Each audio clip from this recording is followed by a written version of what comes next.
Hey, welcome to BCB Live. We're the safest station in the nation. We're coming to you from a blistering Monday morning again. We're going to hit in the hundreds here in Texas. It's been out of control hot. I'm talking hot. I'll tell you, my tile, my back, in the patio, it actually came up a little bit yesterday. I'm like, what the heck is going on? But it is scorching hot. And let me remind each and every one of you out there, those especially that are driving today, make sure you're taking plenty of fluids. And the fluid that I speak of are water. Stay away from the Cokes, those Gatorades. If you're going to hop into Gatorade, get one of those 0-calorie Gatorades. Make sure that you're taking care of yourself. You are staying hydrated. It's so important to what we do every day. Listen, we had an interview. We're going to reschedule Corey over there at No Cell. Big fan. We've had Corey on here a couple times, having some computer problems once again. But you know what? We're going to get it figured out. That's what we do here at BCB Live. Things happen. We figure it out. Every once in a while we do an update, and then that's what happens. Hey, I did get some questions, though, and I want to go over this with you. So I had a couple people asking me, hey, can you kind of go over why you show these numbers on with that sonar data? And again, I'm a big believer and a big user of the sonar data because it does give me some historical data to try to and compare some things to. So a new feature that I'm just using, I haven't showed this to you yet though, it's the inbound ocean containers. Now we hear a little bit of thing about the bookings coming in, the reduction in bookings, and that is what it is. But when we look at the blue here, those are the containers that are inbound into the United States today. The blue at 132. Now you look compared to last year, 210. That's a lot of freight that's not coming in here compared to last year. However, when I talk about the freight tenders, the normal freight tenders, when we compare it to any other year other than last year, it still seems to be a little higher. Again, I'm going to dig into this and kind of get to understand this a little bit more before I start sharing that with you daily. I wanted you to see this, though, that again, we see it. It's not last year, but it seems to be bigger than it was the years before. Some other things that I think about when I see this is that, we hear a little bit of gloom and doom. We hear about the container bookings coming out here and not as many container bookings coming to the United States. I believe that data is accurate. My question I have, though, is how much of that freight, I'm wondering, has transferred from China, has transferred from Asia over to Mexico? I'm wondering how much of that's coming just here, but coming differently. Has that freight out of Mexico, has it jumped up? We see reports that it has. So I'm going to do some comparisons to try to get a better idea is that while the freight containers are coming down, the bookings are down, perhaps I'm going to say we here in the United States said, you know what, we're not leaving everything over there. We're going to start ordering a lot closer. And I wonder if that's where it is. All right. That next thing I always look at is that price of fuel. Now again, when we look at it today, it's a new record coming in at $5.80. $5.80 a gallon. And I try to look at this from a 3-month standpoint first, and then I may go back and look at the 6 months just to kind of give me an idea. Hey, what was going on 6 months ago? And you can see it down here at probably $3.70, $3.60 a gallon. Creeping up, the war happened, stayed up, and here it is right here. Now the fuel has been high for a while though, so let's not just blame it on the Russia thing. It was moving up and up and up and up for over a year now. Okay, so before Russia, we did see a lot of that fuel moving up already. All right. We look at this van contract pricing. Okay, and I want you to know I'm looking at 3 months as well. When I look at the van contract pricing, I look at the final reporting. So we have initial reporting. Those are the initial rates that go in. And then we have the final. And the final reporting on this cost per mile is kind of what that carrier and that shipper, they came to an agreement on. So we go back again. We look at if we look at the last 3 months, we can see that 3 months ago, boy, the shippers were agreeing to be up there close to that $3 a mile. They're still down here at about $2.80. You see it's going up to about $2.83. it's hanging in there at that 278, 280 mark. I believe it's going to stay in that range for the rest of the year. And so that's where I look at, because that talks to us about the contracted rates. Okay, now the important thing about contracted rates, and this next screen I'm going to show you, so remember 283 a gallon or 283 a mile. Now we look at the spot market rate. The spot market today, and that's all in, is 290. All in at 290. So that's roughly 215, 218 a mile plus fuel surcharge.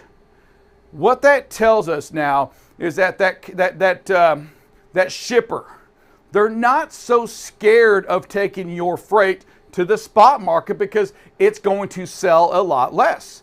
I know that maybe you've been contracted for 18 loads a week, and maybe that shipper's going to give you 14 and broker out the other 4. They're going to start getting creative on this because this rate on the spot market is down. It says 290, that's all in.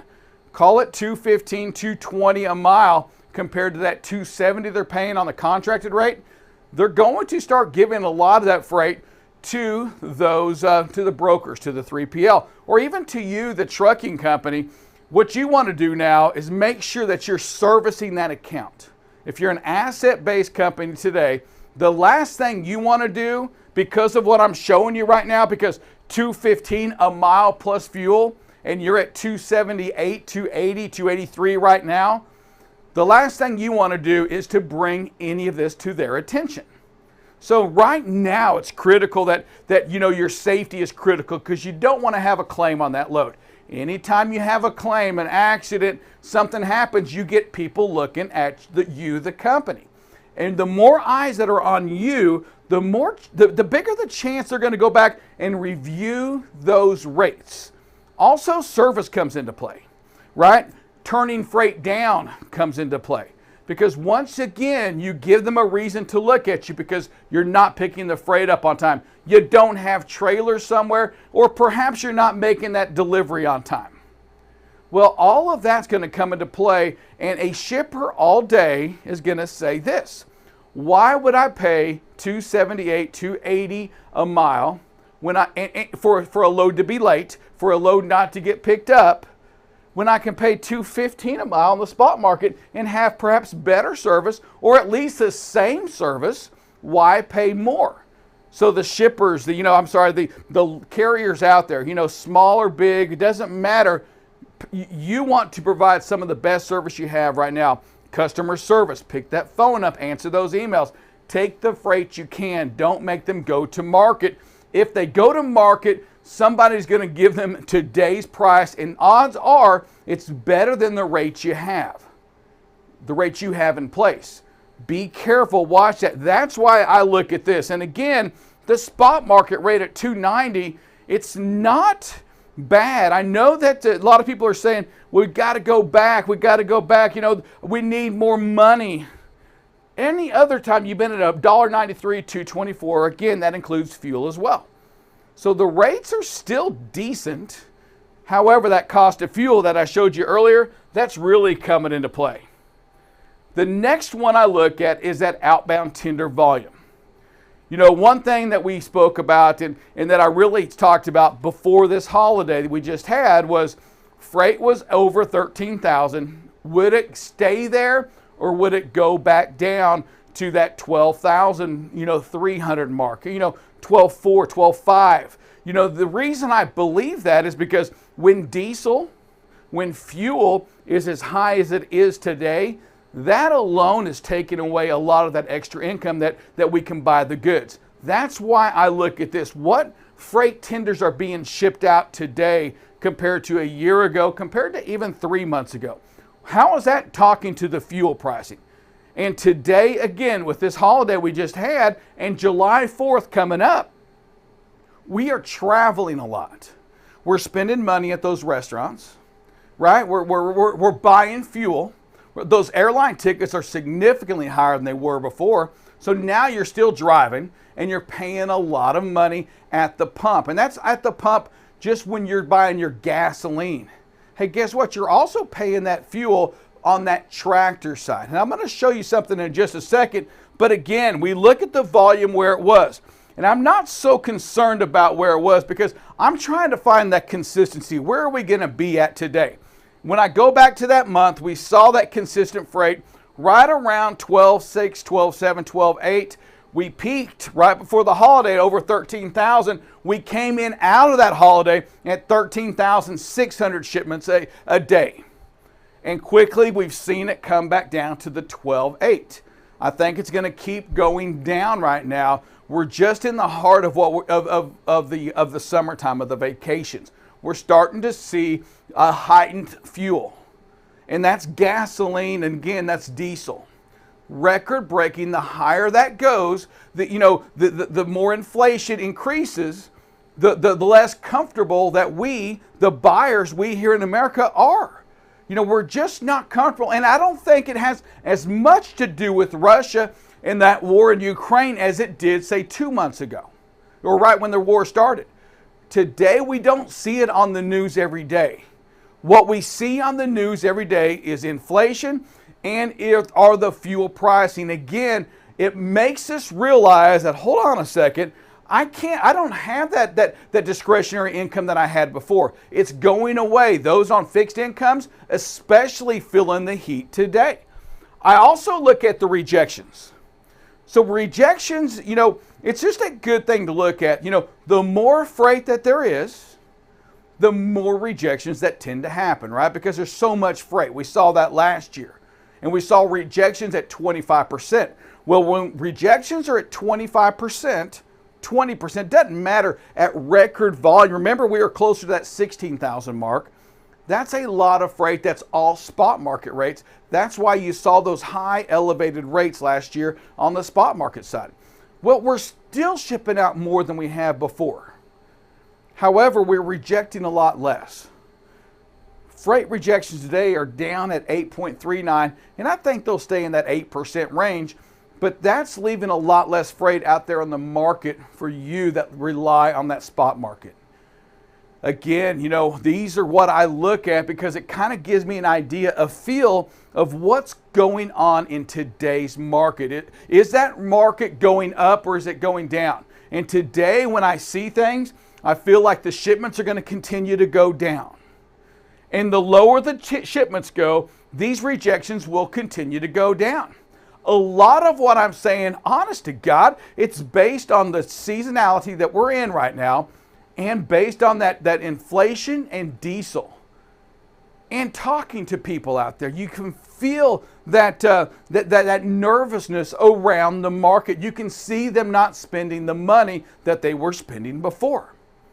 I'm telling you right now, we're going to see, we're going to continue to see a decrease in that volume come out, but it's still going to be good, right? We're going to continue a decrease in those percentages, but it's still going to be good, especially for those that have that contracted rate, right? Especially those those carriers of the larger size, that 300, 200 or more size of the fleet.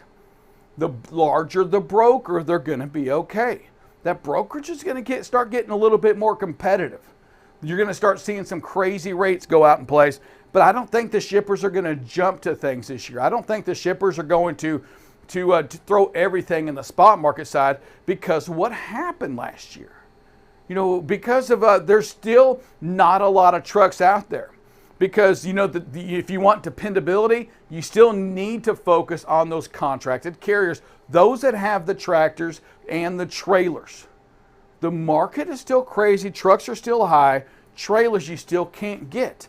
Those are common problems that we still see across this. Now, I did want you to see one more thing. I was talking to the producer today, just going over numbers, and it made me think about something. Let me see if I have this saved or not. Nope, it is not saved. So we can do this by ear, we can just do this real quick. So here we go. So listen, I started thinking about this, and I told the producer, there's 500,000 trucks out there on the road today, and I'm undercutting it. All right, if they ran 500 miles each, right? That's 250 million miles today. Now you may think, well, you know what? There's no way we're running 250 miles a year. Well, back in 2016, we ran 139 billion miles as a trucking industry for the year. That's 2016. This is only $250 million for this day. All right? And so we got a long way to go. These are pretty conservative numbers. Think about one number. I'm going to just go with me for a second. 250 million miles a day. Right now, we're paying, about 40 more cents a mile than we really should. 40 cents a mile in diesel cost than we should. We're charging, let me say this a different way. If you go back a year ago, if you go back 2 years ago, we were at about 35 cents for fuel surcharge as a nation. Today we're at 85 cents a mile for fuel. Let's just take 40 cents of that. 40 cents at 250 million. What is that number, producer? 250 million miles at 40 cents a mile. 100 million. I'm going to move this over. We are spending, folks, and I don't know if we realize this, 100 million a day more than we were 2 years ago, a year ago. $100 million a day in fuel, in diesel fuel. I'm not talking about you and how you're getting to work. I'm talking about 100 million a day. I mean, let's just pretend there's only 5 days in a week. Well, that's 500 million a week. There's 50, and if you take this 500 million a week in the last 2 months, that's 8 weeks, right? Think about that. In the last 8 weeks, that's $800 million that we have spent for nothing else, that you have had to spend for cost of goods because of fuel alone. I'm not talking anything else. Because of what we are decided to do here in the States, we're saying that, you know what? I would rather spend $800 million in diesel alone and take away that spending. And that's what concerns me today, is that we continue to see this crazy amount of dollars that you can't spend today.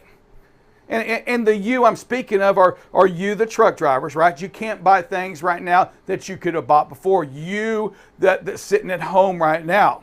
You can't go out and buy things because you're spending that money on our diesel. And I'm not talking about what you're spending at the pump. I'm saying to get those cost of goods to you, you saw the rates, right? You saw those rates at $2.15 a mile on the spot market side, plus the 80 cents or whatever, 75 cents, 80 cents a gallon for the fuel surcharge. You imagine that if that wasn't like that, if it was just the $2.15 today plus the 40 cents in fuel because of the way that we're going to do the fuel here, $800 million. It's insane. That's what. That's where I look at us as a country today, and that's what worries me as we begin to move forward. How long is this going to last? I mean, is fuel really going to stay this long? Is it going to stay this way the rest of the year? Because if it does, you take that $100 million a day, you take that 5 days a week, whatever you want to say, $500 million a week. Hey, guess what? We're only in week 23 right now. You take that number, 500 million times 29 more weeks left to go. We're in the billions of dollars for fuel surcharge to get nothing out of it. You're not getting anything out of that extra $1 trillion that we're spending. And that is the money that we cannot order these clothes. We can't order the food. We can't order the goods that keep that trucking industry busy. That's what concerns me about that spot market side. That's what concerns me about the independent contractor today. because those volumes are going to have to go down. That's why we put interest rate increases, right? To stop some of that buying. We're going to reduce our shipment costs, our shipments being shipped out. We're going to see, if fuel stays the same, we're not going to see much difference. It doesn't matter what the shippers do today. It doesn't matter how you renegotiate, because your fuel is what it is, and you're going to pay that to the brokers or to the carriers no matter what. As you have seen a reduction in your line haul, as you, the shipper, have seen it, finally have seen that reduction from that crazy year after COVID or that last part of COVID. You've got no benefit from that, because all that savings you did on the line haul that you did for your budget is now being put on as a surcharge. And we as America, we as the buyers, not only again do we buy that at the fuel, but now I have to buy it on this side. I'm not talking about supply and demand. Not yet. I'm not talking about the fact we still have a chip shortage. I'm not talking about the fact that we have a labor shortage still. Still a labor shortage. And now I think, why aren't people going there? I mean, are you the trucking company? Are you not the manufacturer, but the shipper, business? Are you once again going to have to redo how you look at your business? You know how to work a little bit more remote, but think about the people that are coming into work today. Those folks that are driving 60, 70, 80 miles to work. And there's a lot of people that commute like that. Think about the cost they're paying for their fuel. Much like COVID, we had to redo things. And I think we're going to have to get creative around this fuel pricing. What can you do to run your business much like you were doing at COVID? What can you do to allow your people to work at home a couple more days a week? These are things that we have to think about. The trucking company, everybody out there has to put those thoughts into place, because you know what? They're paying it again. They're going to keep paying it. What are you going to do? We've got to get creative around some of this. We're going to take a quick break. We're going to come back with, we're going to do a little bit more talking about some of the news things, and we'll dive into obviously a little bit of weather and stuff with Dale Kellen coming up next on BCB Live. This segment has been brought to you by Utility ProWear. Utility ProWear manufactures high-quality, ANSI-certified, high-visibility apparel for both men and women. Infused with a Teflon fabric protector, Utility ProWear gives you the added benefit of providing a barrier to liquids, dirt, and grime, keeping you cleaner longer, brighter longer, and therefore safer longer. Get your high-visibility apparel by going to utilityproware.com. Use the code BCB20 at checkout for an exclusive discount. You're watching BCB Live, the safest station in the nation. BCB Live covers freight. Here we are now at 21% of record freight being rejected. News down in Texas. We're going to talk a little bit about this. We had another $1.5 million seizure. If ever there's a time to do a pre or post trip, it's if you're doing something wrong. Weather, traffic. Hey, good morning, everybody. Welcome to some traffic and weather with Buckle Up Bob. You can kind of see where the visibility can be compromised a little bit. Again, right where that rain is. And most importantly, safety. One of the things that we must do is make sure that safety is the number one thing that we focus on. Going into an intersection yellow is not the way. That's to clear an intersection, not to enter an intersection. Tune in weekdays from 7 a.m. to 8 a.m. Central Standard Time. You can watch BCB Live through LinkedIn, YouTube, or Facebook. So what are you waiting for? Subscribe today and follow BCB Live. All right, welcome back to BCB Live, the safest station in the nation. Hey, while I have a chance here, I'm going to give a big shout out to my granddaughter, Coco. Happy birthday to you, Coco. It's also, we got birthdays. All J Bug, my niece, also another birthday. So I get to make it a little personal. Why? Because I'm the host, and Drive Safe Dave isn't here to give me any crap about it. Hey, happy birthday to you both, though. So crazy the kids and how they're just getting older, and I still remain looking young and fit and all that. So absolutely crazy how all that works. Hey, producer, I know you went and watched a little baseball this weekend. I did. I drove down to College Station on Friday right after work, and then went to the game Friday night, which ended up being a game that lasted about almost 6 hours. So oh wow, we got there about 7. Extra innings? No, their starting pitcher couldn't pitch, and so he pitched 110 pitches in I think 4 innings. Golly. There you go. So your Aggies, did. They make it to the World Series. They'll be in Omaha next. I think Thursday or Friday.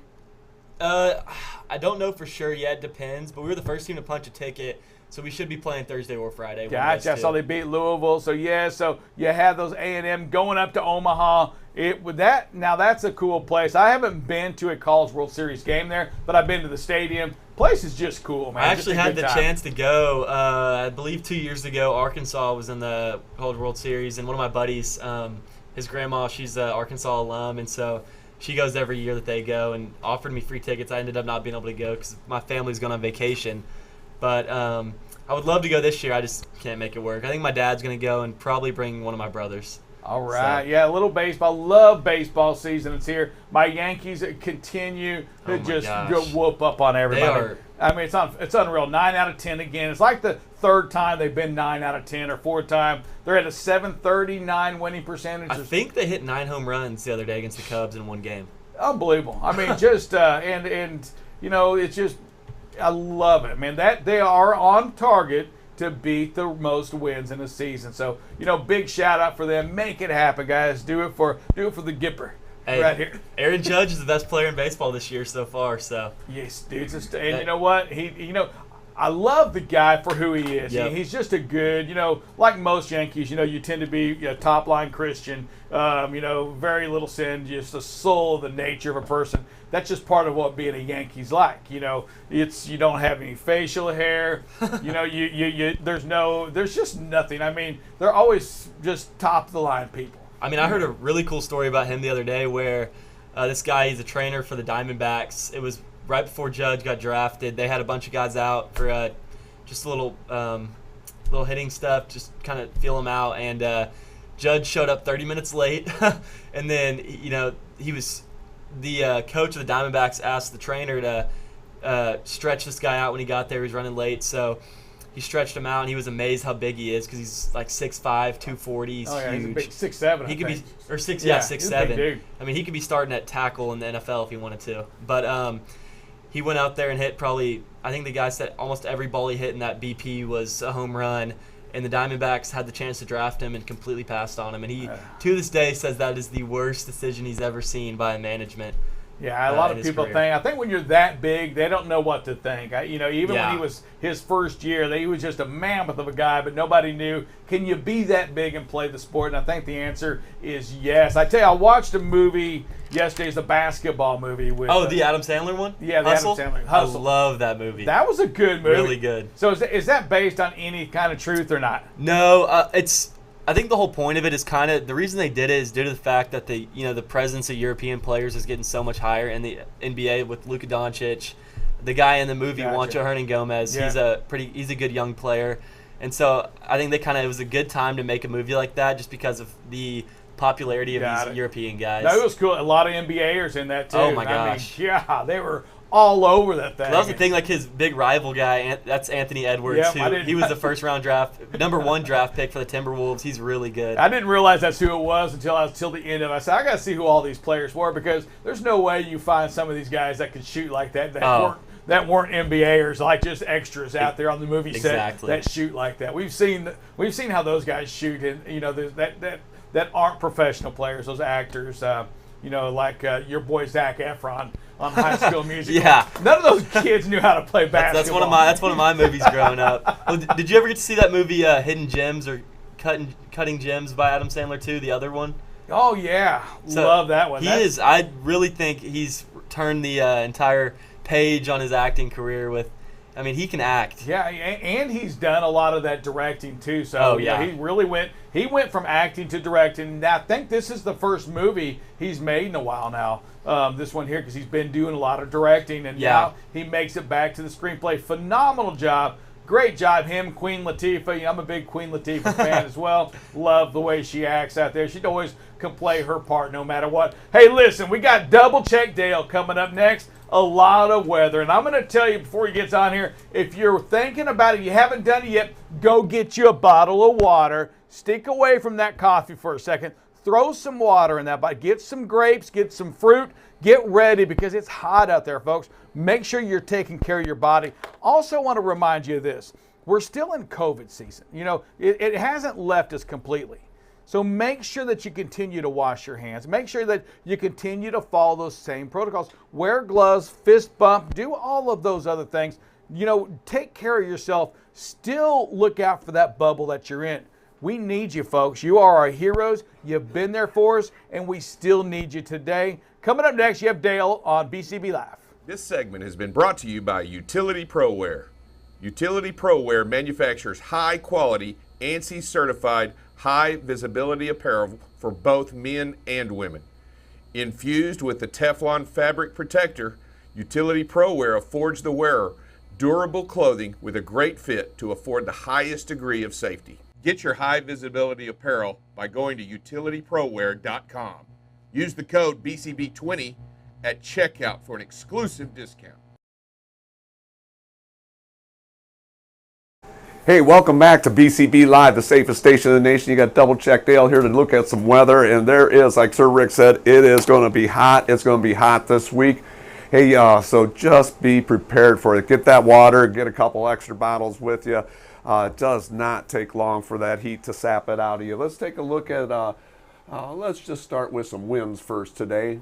And they are going to pick up a little bit later. As we look at them currently, you know, we see some pretty strong winds starting to develop through central Texas, up through the Panhandle, through Kansas and parts of Iowa into South Dakota. You know, Ness City, Kansas, central Kansas, you know, 35-mile-an-hour gusts right now. As we go into this afternoon, we're starting to see the winds really starting to pick up again through that same area, central Texas, the Panhandles, Kansas. Now it's starting to reach up into Nebraska and into parts of Minnesota and Dakotas. But also, look what's happening now in the Utah, Colorado, New Mexico, Arizona place. A lot of those winds are maybe in the higher elevations, but they are starting to spread out, and some of them are getting really, really strong this afternoon. By 4 o'clock, you see the colors really start to intensify. Lubbock, 34-mile-an-hour gusts. Ness City, 40 miles. North Platte, 35-mile-an-hour gusts. And so the winds are picking up again this afternoon. Very hot, very blustery. So be aware of that if you're out running in the west. And as we go into the overnight, typically we see them die down quite a bit. This is at 11 o'clock. We still see some very strong winds out in the northern Texas Panhandle, Oklahoma Panhandle, out in Kansas, and then up in the North Platte, Nebraska. Look at that, 44-mile-an-hour gusts this evening. You know, that's at 11 o'clock, so the winds are going to definitely stick around. You know, we kick it ahead to 3 a.m., that same area, Kansas, Nebraska, the Oklahoma Panhandle, Texas Panhandle, very, very windy all the way from this afternoon until tomorrow. I mean, it's really until tomorrow afternoon, and the winds are still out there. So be aware of that if you're in that area of the country. And as we take a look at the rain and thunder, or rain and precipitation, currently the storms going on are up in the Dakotas and Minnesota. Some pretty strong cells up in north Minnesota and parts of Dakotas. A little bit of rain going on in central Missouri over to St. Louis, and then again Kentucky seeing a little bit of rain, precipitation, a little bit of rain up in Maine, North New England states. And if we go this afternoon, still very strong cells of rain up in Dakotas and parts of Minnesota. Starting to see a little bit of rain out there in Kentucky, Indiana, Ohio, and we slide that ahead even a little bit further. You know, southern Ohio this evening up in the west parts of West Virginia and Kentucky is definitely going to pick up some rain. And then as is the Gulf Coast states, the southern parts of the Gulf Coast states seeing some rain. Into the overnight hours, really not a whole lot goes on overnight. A thunderstorm out in Rapid City. You know, it's interesting seeing a little bit of snow yet up in the higher elevations of Montana and Idaho. But really, other than that, not a lot going on. But let's take a look at those temperatures, because they are going to be, oh, if we can get them there, come in.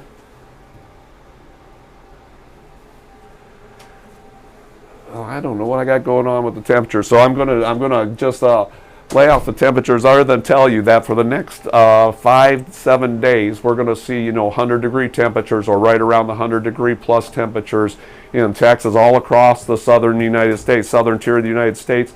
Part of it going up in through central into Kansas, Nebraska. Going to see Omaha's going to see 100 degrees later today, or later this week.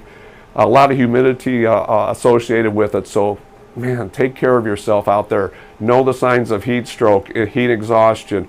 Drink plenty of water, stay hydrated. That caffeine pulls the moisture out of you. Although you're putting moisture in, caffeine also saps some of the moisture out of you, or dehydrates you a little bit. So stay with that water. Fruits are a great way, fruits and vegetables, great way to keep that moisture in there. And so, hey, take care of yourself out there. It's hot. With that, we will take a short break. This segment has been brought to you by Utility ProWear. Utility ProWear manufactures high quality, ANSI certified, high visibility apparel for both men and women. Infused with the Teflon fabric protector, Utility ProWear gives you the added benefit of providing a barrier to liquids, dirt, and grime, keeping you cleaner longer, brighter longer, and therefore safer longer. Get your high visibility apparel by going to utilityprowear.com. Use the code BCB20 at checkout for an exclusive discount. Welcome back to BCB Live, the safest station in the nation. Dale, how was that weekend? It was a good weekend. We're talking about the Yankees.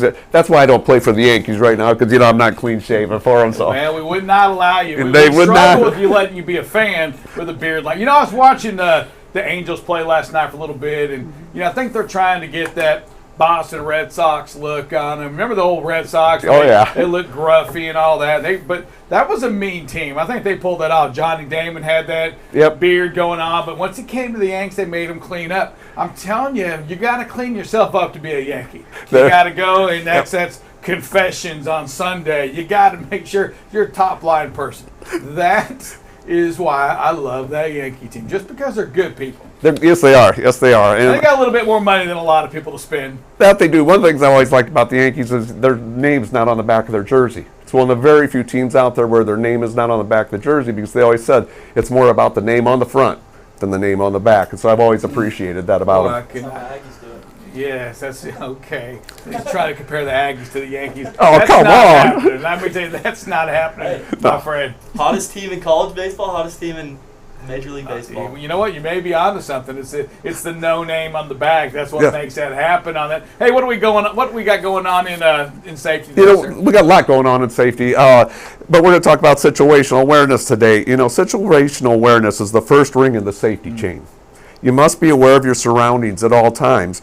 They change every mile or sooner. I mean, they're constantly changing. So you always have to be aware of your surroundings, situational awareness. The amount of traffic, the construction, intersections, as the lanes narrowing, you have to be aware of all that. But also when you're stopped, you have to be aware of that situational awareness. I mean, we've seen truckers against trafficking come in. That's situational awareness. What's going on with people around you? What's going on in that truck stop? When you get out of that truck, what's the surface that you're on so you don't, twist an ankle, trip or fall? And so, I mean, situational awareness is something that you must be aware of all the time. Yeah, and I spoke a little bit yesterday on another show just talking about situational awareness, and it's real, and it's something that we've always got to think about out there on the road. And to exactly what Dale's saying is that as you're driving, every second, I mean, literally every second, your situation around you has changed. Did somebody get in that blind spot? Is that truck ahead of you slowing down? Are you getting too close to that truck ahead of you? Is that light going to change? Is there a car that's getting ready to come out of that intersection? Are they going to roll through that stop sign? All of these things, you've got to make sure you're going through your mind. All of these things must go through your mind to make it, that situation, the absolutely safest. Absolutely. I mean, like I said, changes constantly. The amount of decisions a driver has to make out there on the road constantly is just mind-boggling. You know, some of them we don't even think of as decisions, but they all are. I mean, it's how we react. It's, you know, that blind spot. Where did that car go? Trees up ahead at the intersection. You know, is it a hidden intersection? So it's really got to be aware of that situation, what's going on. That's what helps, you know, paint that big picture and helps keep drivers safe. Yeah, as we go to the videos here, I just want to remind you one more time, always pay attention to what you're looking at there. Just realize that what you see right now is going to change in a second from now, and you've got to be aware of that. You have a job out there that doesn't allow you that flexibility, doesn't allow you the luxury to close your eyes for a second. No, that distracted or taking your mind off it, losing focus for just a second can cause bad things to happen in a hurry. You know, when we have drivers look at that situational awareness, you know, that's that big picture, looking far ahead, knowing what they see, you know, 14 seconds out is going to change by the time we get there, but how do we adapt to it? So, you know, one of the things that I love about videos is because we start seeing situations drivers may never be in, but may be in, and so now they've seen them and gets them a little more familiar with it. So, hey Boyd, let's look at some videos this morning. First video we got is called Too Close Over the Speed Limit. You know, right here, we're just running a little too close. And the first thing is, a couple things here. We're too close. We're a little bit over the speed limit. So we just have to back off. We have to recognize that and back off. Create some more space. By getting too close like this, following too close, we're not gaining anything. We're not making the vehicle go any faster than us or increase their speed at all. So just back off. Have your patience, pack your patience, especially in these hot days. You know, patience is so important. Yeah, and you may look at this as a driver and think, you know what, I'm bigger than the car in front of me. I can see ahead of that vehicle in front of me. But what you don't know is what that car next to it's going to do. Situational awareness. What if that car to the right in that right lane just moves over to the left lane? What if it does something? Do you have enough space to react accordingly? And that's that area that we say, hey, 3 to 4 seconds, 4.5 seconds. You know, how fast are you going? Right now, you're about a second, maybe a second and a half. You know, that's less than a second right there. Gotcha. So, yeah, we just have to watch out for that because it doesn't give you that time to react. The reaction time alone is a second. What else we got, Boyd? Next we got under speed limit, still too close. you know, this is kind of a different situation. We're well underneath the speed limit here, but we've got a vehicle with some four-way flashers or something going on. So that's really the time you want to be thinking about backing off, because he's got four-way flashers. It may just be because he's going slow, but it may be because he has something going on with the tire or with the vehicle, and so you never know what's going to happen. So, excuse me, even though we're going, you know, well below the speed limit, have to increase our following distance and keep that safe space. Yeah, what we don't, and it may, so we can point out this part right there. So listen, it's a double yellow line. You're not allowed to pass yet. Maybe up ahead it's coming up to you. We saw a similar one like this last week as well when we were following too close on that on what about the same kind of terrain as this. You know, what I like, at least about what I see right now, what I like is that you haven't made it into that left lane. You can't pass on a double yellow line. So there's no reason to be this close. There's just no reason to be this close. When it gets to that passing area, trust me, you're going to be able to pick up enough speed to pass this person. And again, that vehicle in front of you, they're probably going to even go a little slower to allow anybody behind them to get past them. Yeah, if they're communicating already that something's going on with those four-way flashers on, they're definitely going to help you. I would think help you when it comes time to pass. Next, we got a solid stop at a stale green. You know, we talk about, you know, situational awareness. That stale green light, I think, always comes up, and the driver does a great job of recognizing it. The driver was slowing down even before the light went to yellow. So it's just great to see it and share this type of video, because it's what we learn out there. It's, hey, we know that light's stale. Let's be prepared to stop, and the driver does a great job. You didn't follow the temptation. We saw the signs for 35 miles an hour as well right there. The driver's going 35, allows them plenty of time to stop, slow down, and stop. Great job on this. Again, the situation says this, is that you see traffic on both sides of the intersection going the other way. There's no cars going your way or the other way. Odds are that light's going to change. You know, the timer on it, there's nothing there for it to stay green. It's going to turn on you. Great job of not trying to put yourself in a bad situation. That situational awareness here was key to a safe stop. Next video we got is called Little More Than Truck Length Behind.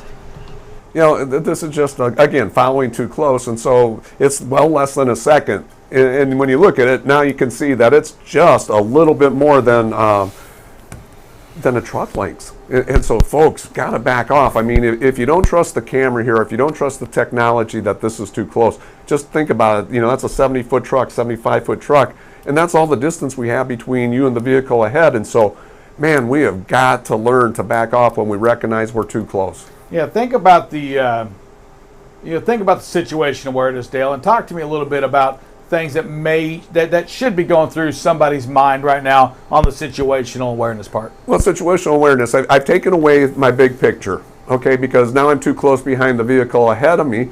I've got a big truck alongside me, so I've taken the big picture away in 2 out of the 3 lanes that I see. I'm also too close, and so I really can't see what's out in that left lane. And so the big picture has definitely gone away from us, taken away some of that situational awareness. We have Jersey barriers off to the side. We have guardrails the other way. So, you know, there's really not a lot of outs here. I mean, something bad starts happening. There's no real places to go with it. And so we say, oh, own that space between us, because that is your out so many times. Yep. Next video we got is called Taking Away Your Out. And that's just what I was saying. You know, we get so close to it, we take away our out. We don't have anything. We have that guardrail over to the side, you know, another Jersey barrier coming up. And so where do we go when something happens? We have no place to go. And so, again, it's a FedEx truck. You know, slow it down a little bit. You know, he's probably pedaling as fast as he can. But us getting too close behind him doesn't help anything. It just puts a lot of 3 vehicles right there in a dangerous situation. Yeah, situational awareness, once again, you don't know what's in front of that FedEx truck. You know, there's not many outs between him and the truck next to him. You have no outs yourself other than that, you know, the median to your left, and that's not an out. So don't ever think that. You have a guardrail to your right. Your only option right now is to slow down. It's just your only option. Yep. Yeah, I mean, because to your left, you know, I believe there's those cables, safety cables there, and that will mess your front end up in a hurry, folks. Yeah, nothing there is, yes, and then, again, situational awareness, you're not doing anything by being this close. You can pass that truck on your right. If you back off a little bit, you'll still pass that truck. You're still going to go faster, and you still can't do anything until FedEx gets out of the way. Let them do their part first, and you back off. Yep. Just what you have to do. These are habits that you have got to look, realize, and then do action upon it. To be a safer driver, to be the safest driver, to put safety first, means you've got to realize when you're in a bad situation. And Dale, then you just have to act on it. Yeah. It's really all you got to do. Yep. You have to recognize, and then you have to take those steps. Next we got Create the Space. And again, you know, we got a lot of traffic going on, a couple lanes of traffic is pulling away from us, but we seem to be gaining speed on this truck here. You know, and here, look ahead, that situational awareness, that big picture, what's coming on. Guardrail over here, we got a merge point coming on. We have a pretty good idea that this little four-wheeler is going to have to move over for the merging traffic, so you got to start creating your space early. You got to start backing off, seeing that big picture and taking all the steps to you know, have all the space you need. Yeah, and if you play the what-if game on this, listen, what if that truck that's merging on the highway right now, what if he just goes 2 lanes over to the left? Yeah. That truck that's in front of you is going to have to stop. And then do you have enough time to stop safely without rear-ending that truck, without moving into another lane, without, you know, that has possibly another vehicle in it? Have you set yourself up for success? And listen, so many times it's about, you know, we talk about situational awareness, but really, 90% of our day, and I'm just making this up, but it's got to be 90% of our day is situational awareness, speed, and space. Those 3 things together will save a ton of accidents out there on the road. Without a doubt. Without a doubt. Last video of the day is called Here's Your Close-Up. You know, this is probably the out of all the videos we've shown today, this is the closest following distance. This is what, about 0.06 to 0.07 seconds behind the vehicle ahead of us. What are we doing this for? I mean, we can't make that prime truck go any faster. We're not getting there any faster. We're not gaining time. We're just putting ourselves in a terrible situation. We've taken away our big picture, our situational awareness, because we don't know what's going on. It's hard to see around the prime because we're so close. Man, here's where you have to recognize we're just too close, that no matter how close I get, I'm not getting there any faster, and slow down, back off a little bit. Yeah, wow. Yeah, not much else you can really say on that last video there. You said it all. Yeah, it's just got to slow down. Gotta grease safe. I mean, you just have to do that. And again, we share these videos because it's, we want you to see these things. We want you to realize when you are that close. And a lot of you have that technology, but all of you know how to count. You can count out loud. How far are you? And when you see that last video, I mean, you can't even get to 1. You can't even finish 1,000. And when you're doing that, you're just too close. You've got to understand the statistics. Now, you made it through there probably, right, without an accident. So you know what? You may look at us like, you all are idiots. I mean, nothing happened. I made it through there. What did you gain? No. I mean, what did you really gain on anything? You took a chance you didn't have to take.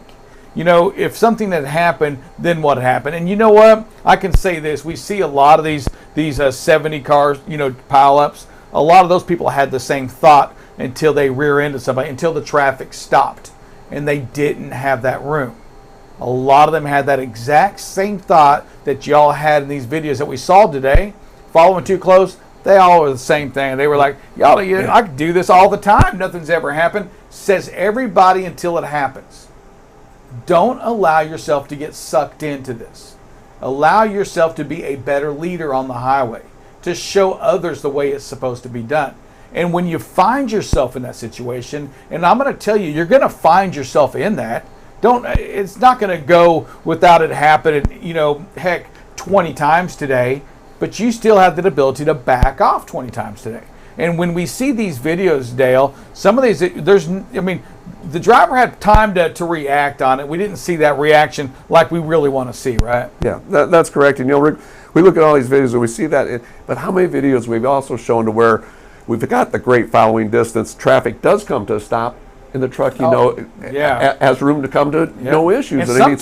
And sometimes they have that following distance, the right thing, and it's pretty daggum close. Yeah. But thank God they had the right distance in there. Yeah, because even out on the interstate, we've seen traffic come to a dead stop on the left lane of the interstate, and without that following distance, we're running over somebody. So it just goes to show the importance, what it looks like too close, but also what it looks like when we have that great following distance. Yeah, so watch that distance, keep those distractions down. Reduce your distractions, watch your space, watch that speed, and understand the situational awareness around you. Our dear Heavenly Father, I want to thank you once again for all that you continue to do. We just ask a prayer that you continue to be with us, that we can get this information out in a way that makes sense to people. We ask that you put more viewers to watch us so we can make a difference in their lives and how they drive out there in the trucks. The four-wheelers are the same thing. Lord, ask that you be with these drivers today, that you keep them safe, that you give them that ability to just know when they are following too close. And they can, just make a big impact on saving life if they back up. Help them, Lord, just find a way to back off. We ask all this in your Son's name we pray. Amen. Y'all be safe. We'll see you tomorrow morning, 7 a.m. I think there's a rumor that Drive Safe Dave will be back. He may have a little sunburn to him. We may see a brand new Drive Safe Dave. Who knows? Maybe he won't even show up. You never know with Drive Safe Dave. He's a game time decision tomorrow. We'll see you tomorrow on BCB Live, the safest station in the nation.